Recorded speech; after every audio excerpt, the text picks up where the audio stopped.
Imagine só, cortar, picotar, amassar, destruir uma das regiões mais nobres do nosso cérebro, com o objetivo de tornar pessoas com comportamentos indesejáveis mais agradáveis. Imaginou? Pois bem, nos anos 30, os médicos tiveram essa ideia e popularizaram esse experimento médico. Adivinha? Surpresa, surpresa, não funcionou. Meu nome é Daniela Oliveira e hoje eu vou contar aqui a história da lobotomia. A história da lobotomia, ela vai começar com um português que se chama Antônio Muniz. Ele era um neurocirurgião extremamente famoso e extremamente capaz. Inclusive, foi ele que inventou, vários anos experimentando com raio-x, a angiografia. Por isso, ele foi indicado ao Prêmio Nobel em 1928, 1929 e 1930. Pela descoberta da angiografia. A angiografia é uma técnica baseada no raio-x, até hoje utilizada, permite que você veja como está a circulação do cérebro e também detectar a presença de tumores cerebrais. Muniz, um certo dia, ele estava em um congresso onde ele assistiu a palestra de dois pesquisadores, Fulton e Jacobsen. Esses pesquisadores, eles fizeram experimentos neuronais, de neurofisiologia, com chimpanzés. Então, eles escolheram os dois chimpanzés que eram os mais problemáticos da colônia de chimpanzé. Então, aqueles que sempre estavam brigando com um com o outro, aqueles que tinham que ficar em isolamento. Inclusive, eles estavam pensando até em eutanasiar esses chimpanzés, porque eles tinham que mantê-los isolados. E mantê-los isolados era quase uma tortura para qualquer animal que gosta de socialização como os chimpanzés. Mas eles sempre causavam problemas. Eles mordiam, eles atacavam, não conseguiam ficar com ninguém. Aí, esses dois pesquisadores, eles resolveram retirar o lobo frontal desses animais. Então, eles fizeram uma neurocirurgia nesses animais, nesses chimpanzés, e, para surpresa deles, depois que esses animais se recuperaram, voltaram da anestesia, eles estavam super dóceis e amigáveis. Na palestra, inclusive, foi dito que parecia que eles tinham se juntado ao culto da paz e do amor, de tão amigáveis que eles estavam. Eles estavam tirando piolho uns dos outros, eles estavam interagindo, eles ficaram os mais dóceis ali da colônia de chimpanzés. E então eu perguntei nessa conferência, eu tive a seguinte ideia: por que não fazemos isso com humanos? Que ideia, né? Então ele fez isso, ele iniciou esses experimentos, ele treinou inicialmente como ele faria esses experimentos, qual a técnica que ele utilizaria com cadáveres, e ele realizou uma batelada inicial com 20 pacientes.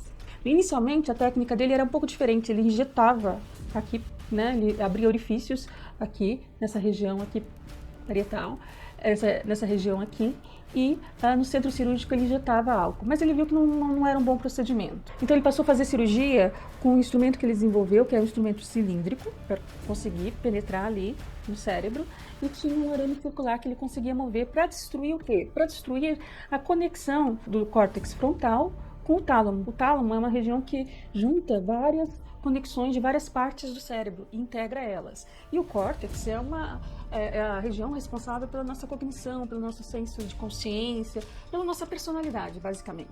Até o momento, até o tanto que a gente entende o cérebro, e a gente não compreende totalmente o cérebro assim. Então ele resolveu, como eu disse, fazer, inicialmente, uma batelada de 20 pacientes.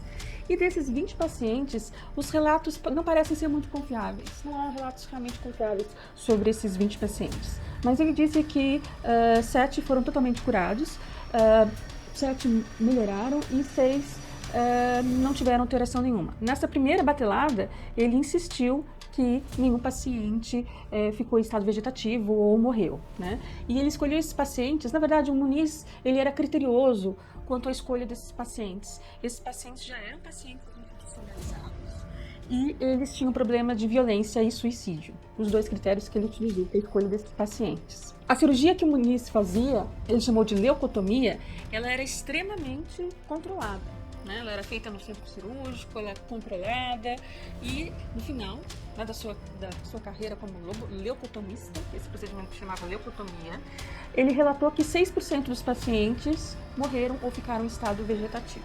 A gente tem que sempre perguntar em que horas são, que momento da história nós estamos. Então, nos anos 30 não era um bom momento para você ter nenhum problema de ordem neuropsicológica, nenhum problema psiquiátrico, porque realmente não tinha tratamento nenhum. O tratamento era você ficar isolado na sua casa, se fosse moderado, ou você ser retirado para um manicômio. E eu sei que o certo seria chamar hospital psiquiátrico, mas na época, como vocês podem ver em vários filmes, várias séries, era realmente um ambiente de terror. Era um manicômio onde iam os pacientes que sofriam de doenças psiquiátricas, né? Das mais variadas e de diversos graus. Um neurologista americano chamado Walter Freeman, que trabalhava em Washington, num hospital psiquiátrico, ficou extremamente entusiasmado com o trabalho de Muniz, com a leucotomia. Ele pensou que ele poderia fazer o mesmo, mas talvez de uma forma um pouco mais diferente, de uma forma mais facilitada. E esse Freeman, Walter, ele tinha sérios problemas de ego. Ele vinha de uma família de médicos e o avô dele era um superstar da medicina. Já o pai dele, ele era apenas um médico, simplesmente um médico, se não era um médico super famoso. Enquanto o avô dele era uma estrela no ramo da medicina. E ele tinha esse sentimento de querer ser como o avô, né? E se ressentia um pouco da falha do pai de não ter sido uma pessoa que obteve fama e sucesso e glória com a medicina. Então, quando ele viu o trabalho do Muniz, né, quando ele viu os resultados das leucotomias, ele viu que ele tinha duas oportunidades ali na mão dele.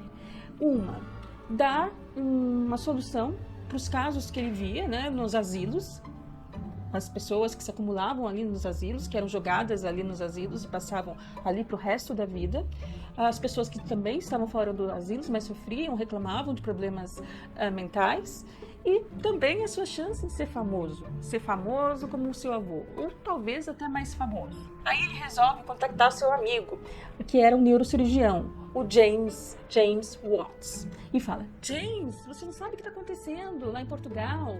Tem o Dr. Muniz, que ele já é super conceituado, e ele está fazendo umas cirurgias super legais, em que as pessoas, elas saem de lá com a vida delas transformadas, elas passam de pacientes de hospício para pessoas normais. Então, vamos fazer isso, vamos ver se a gente modifica um pouco dessa marca e a gente relança isso aqui na América e vai ser o maior sucesso.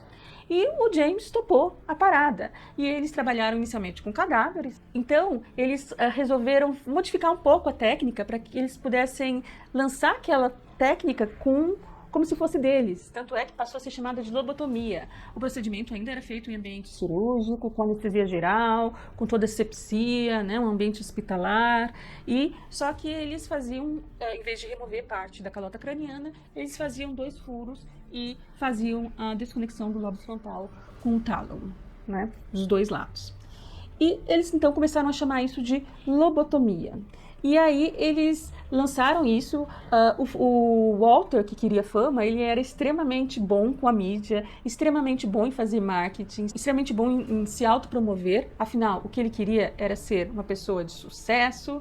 Então eles relançaram a lobotomia e o Freeman tratou de popularizar a técnica. A primeira paciente deles que foi utilizada como um pôster de propaganda deles foi uma paciente chamada Alice Hammett, que tinha 63 anos. Inicialmente, Alice chegou como uma paciente, né, para o Dr. Walter Freeman, porque ela sofria de ansiedade, de insônia, ela sofria de alterações de humor, mas basicamente o problema dela é que ela tinha muita ansiedade e ela tinha, provavelmente, e essa ansiedade, claro, era agravada pelo problema crônico de insônia dela. Mas lembre-se, Walter não era um cirurgião. Walter, ele era um neurologista, mas ele estava por trás dessas cirurgias. Então, ele tinha sempre que ter o parceiro do lado dele, que era o James Watts. Então, a primeira paciente, que foi a Alice, ela foi submetida a essa cirurgia. O Walter estava presente ali observando e foi realizada pelo James. Eu, infelizmente, tenho que dizer para vocês que aparentemente a cirurgia foi um sucesso. Então, depois que a Alice saiu ali sob efeito da anestesia, eles testaram o reflexo, estava tudo bem. E mais tarde, no quarto, quando ela já estava totalmente fora dos efeitos da anestesia, eles fizeram várias perguntas para ela, perguntaram qual é o seu nome, ela disse Alice Hammett, perguntaram o nome do marido, ela disse corretamente, o endereço, eles apontaram objetos e pediram para ela identificar e ela acertou tudo, né? E aí, alguns dias depois, lá no hospital, ela já estava lendo, ela já estava falando e ela disse que ela estava conseguindo se alimentar bem, que ela estava dormindo muito bem e que a ansiedade estava completamente indo embora. E quando ele perguntou como você se sente, ela disse, eu me sinto feliz. Então, infelizmente, esse foi um caso de sucesso. 5, 6 anos depois, ela faleceu por outras causas e não tem mais nenhum registro do comportamento dela ou de alguma coisa que ela tenha sofrido em decorrência dessa lobotomia durante esses anos de vida dela. Como eu disse para vocês, Walter Freeman era showman. Ele fazia dessas lobotomias verdadeiros espetáculos. Ele chamava ali em vários lugares, ele chamava a imprensa, ele chamava os políticos, chamava todos os médicos e fazia um verdadeiro circo das lobotomias dele. Já o James, ele era um pouco mais, digamos, que era um neurocirurgião de verdade, ele era um pouco mais criterioso, ele estava bem interessado em anotar os dados e ele ficava um pouco mais atrás, né, diante essa fleuma, esse show pirotécnico que o Freeman fazia das lobotomias. E após o sucesso de algumas lobotomias serem divulgadas na imprensa, os casos que davam errado nunca eram divulgados, é claro, isso chamou a atenção do New York Times, que escreveu um artigo dizendo que lobotomia era a cirurgia da alma.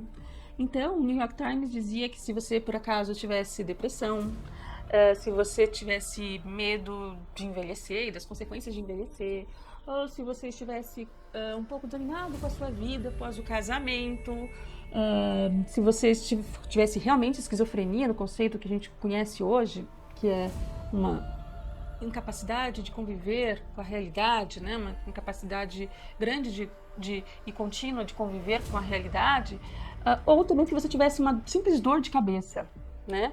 E, como eu disse, ou infelicidade no casamento, ou depressão pós-parto, ou mudanças de humor devido à menopausa, você poderia encontrar uma fácil solução. Venha fazer a cirurgia da alma e resolver todos os seus problemas. Nossa, parecia incrível. Então aí você vê como que as pessoas ficaram, como que as pessoas que não eram aquelas pessoas institucionalizadas, violentas, agressivas, que os médicos e enfermeiras não conseguiam lidar e realmente tinham que manter sob anestesia geral o tempo todo nos manicômios, pessoas que não eram essas, né, pessoas normais, na população em geral, começaram a se interessar. Afinal, se você estivesse em 1930 e lesse um artigo e visse essa descrição, você não queria se inscrever para uma lobotomia sem ansiedade, sem medo de envelhecer, sem medo de perder as suas funções? Onde eu assino para uma lobotomia? Qual o telefone para ligar? Então as pessoas ficaram muito interessadas, né? Teve essa grande propaganda. Até esse artigo, New York Times, ser publicado, essa dupla, eles tinham realizado cerca de 200 cirurgias de lobotomia. Outros neurocirurgiões dos Estados Unidos também estavam realizando, mas eles eram os mais famosos, inclusive citados, né, pela imprensa. O Freeman era a estrela do show, mesmo sem ser um cirurgião. Inclusive, até a American Medical Society endossou a lobotomia como um tratamento psiquiátrico. Então, na verdade, a lobotomia foi um dos primeiros tratamentos psiquiátricos. Então, ela era chamada de psicocirurgia. Então, nessa loucura toda, James, que era o neurocirurgião, parecia ser um pouco mais consciente do que o Freeman, que queria estar. Ele lançou um livro, né? Na verdade, os dois foram autores desse livro, que se chamava Psicocirurgia, que se tornou um best-seller, tanto entre a população médica, como até os leigos que queriam comprar e saber desse livro, saber dos detalhes desse livro. E nesse livro, você vê mais detalhadamente os dados. Então, esse livro, ele relata os primeiros 200 casos, né, realizaram. Então, desses 200 primeiros casos, 60% das pessoas tidas como esquizofrênicas, né, de acordo com o conceito da época, elas melhoraram, uma vida normal, e 14% morreram e entraram no estado vegetativo. O resto da diferença aí não teve nenhuma alteração. O Freeman, ele ficou sabendo de italiano que desenvolveu uma nova técnica para fazer lobotomia. Nessa nova técnica, ele não fazia perfuração aqui no crânio. Ele acessava a conexão dos lobos pré-frontais via aqui o osso que faz o teto da órbita do olho.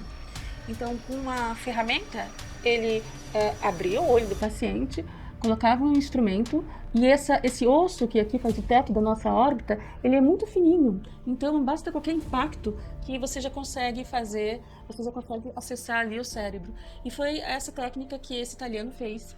E de olho, de novo, em remarcar isso, né? Fazer um relançamento nos Estados Unidos dessa técnica. E o Freeman, ele passou a utilizar essa técnica, que ele começou a chamar de técnica do quebrador de gelo. Isso aqui não é um quebrador de gelo, mas seria alguma coisa meio parecida com isso, só que tem uma ponta, né? Então ele utilizava isso daqui, né? Ele fazia isso com pacientes que tinham sofrido eletroconvulsão. Agora ele, né, não precisava de todo aquele aparato do hospital. Ele levava aquele aparelhinho de eletrochoque, colocava no paciente, o paciente ficava desacordado por alguns instantes, ou então ele dava uma anestesia um pouco mais branda, né, nos pacientes, acessava aqui, puxava o olho, deslocava um pouco a órbita e com um instrumento que parecia com um quebrador de gelo, né, americano, que tem uma ponta aqui, não é o caso, e com um martelo ele perfurava o osso, que é o teto da órbita, e ele colocava aqui em diferentes graus e simplesmente esmagava o tecido aqui, movia mais, esmagava o tecido aqui. Então essa técnica ficou conhecida como a técnica do quebrador de gelo. Com isso, ele conseguia fazer uma lobotomia em 7 minutos. Então, imagina quanto que ele poderia fazer. E fora isso, ele poderia se livrar do James, que era um neurocirurgião. Ele fazia isso em qualquer lugar, em consultório, em verdadeiras tendas, os lugares onde ele ia fazer o show do circo dele, em vários lugares. Ele chegou a realizar até 228 lobotomias utilizando essa técnica em 2 semanas. Então ele começou a fazer muitas lobotomias. Estima-se que nos Estados Unidos ocorreram, no total, todos os anos, até quando ela foi banida, 50 mil lobotomias e 5 mil lobotomias, ou seja, 10% das lobotomias foram realizadas pelo Freeman, na presença do Freeman. E as lobotomias, elas aconteciam, como vocês podem prever, em várias situações. Então, qualquer problema que você, qualquer característica indesejável que uma pessoa começasse a apresentar, os familiares, se eles pudessem pagar, eles já queriam que aquela pessoa sofresse o procedimento de lobotomia. Um dos casos mais emblemáticos é o caso de uma criança, que vocês vão facilmente achar na internet, que é o caso do Howard Dully, que ele sofreu uma lobotomia aos 12 anos, né? E esse caso ele é muito emblemático porque ele não sabia que ele sofreu uma lobotomia. Ele é um dos casos de lobotomia que deram certo, e ele só foi descobrir que ele sofreu lobotomia na vida adulta dele. E ele relata que ele se sentia como um vazio, como um vazio da alma, né? Na cirurgia da alma, lembra? Então, ele sentia esse vazio da alma, ele sentia que ele não era uma pessoa. Ele tinha, embora ele conseguiu levar uma vida normal, ter uma carreira, ele sofria desse vazio que ele sempre reclamava, dessa falta de alma. Parecia que ele tinha retirado a alma, né? Como você também pode imaginar que essa lobotomia que acontecia fora das instituições psiquiátricas, né, fora dos hospícios, elas tinham um alvo, né? Sempre vão ter um grupo específico. Então, 60% dos casos de pessoas lobotomizadas eram mulheres. A lobotomia também foi empregada como uma cura anti-gay. Os casos mais famosos é de um paciente da Gretchen. O marido da Gretchen reclamava muito do comportamento da Gretchen, porque ela não era muito interessada em sexo. E ela, às vezes, falava que tinha fantasias com mulheres. Então, um dia, a Gretchen sofreu um acidente e bateu num poste. E ela ficou inconsciente. E aí, o marido dela deu uma permissão para que fosse realizado a lobotomia nela. Nós estamos nos anos 40, não se esqueçam disso. E a Gretchen ficou péssima, daqueles casos de pacientes que vão ter uma vida vegetativa após a lobotomia. Em 1948, o Dr. Muniz, aquele português que inventou a leucotomia, ele ganhou o prêmio Nobel pelo desenvolvimento dessa técnica, né? Que popularizou ainda mais a lobotomia nos Estados Unidos e nos outros países, né? No Brasil, que a gente vai falar daqui a pouco, na União Soviética, até na China, Japão. Todos os países começaram a adotar a lobotomia como o único procedimento disponível que eles tinham para tratar doenças psiquiátricas. Mas para os inícios dos anos 50, a lobotomia passou a ter uma reputação ruim. Aqueles casos que o paciente se tornava um vegetal, entrava em estado vegetativo, ou que ele perdia toda a sua personalidade, começaram a aparecer. Enquanto Freeman e outros médicos só divulgavam os casos que deram certo, aí os casos que davam muito errado começaram a aparecer. E também o próprio Freeman começou a entrar em desgraça. Conta-se que uma vez ele realizando uma dessas lobotomias com o quebrador de gelo, ele realizou a lobotomia em 2 pacientes ao mesmo tempo, só para fazer um show, só para se mostrar.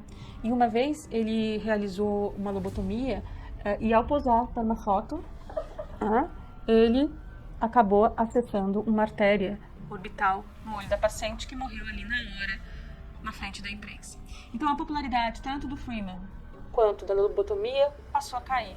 E aí até em 1950 os jornais científicos começaram a condenar essa técnica. 2 anos depois que o Nobel foi dado ao Muniz, eles começaram a condenar essa técnica e a última lobotomia realizada pelo Freeman foi em 1967. Até o final da sua vida, né, ele continuou a dar palestras dizendo que a lobotomia era ótimo. Ele sempre entrava em debates com as pessoas da plateia que diziam que era um absurdo, que era uma coisa inumana, que ele era um carniceiro, que era um açougueiro, que era uma coisa horrível.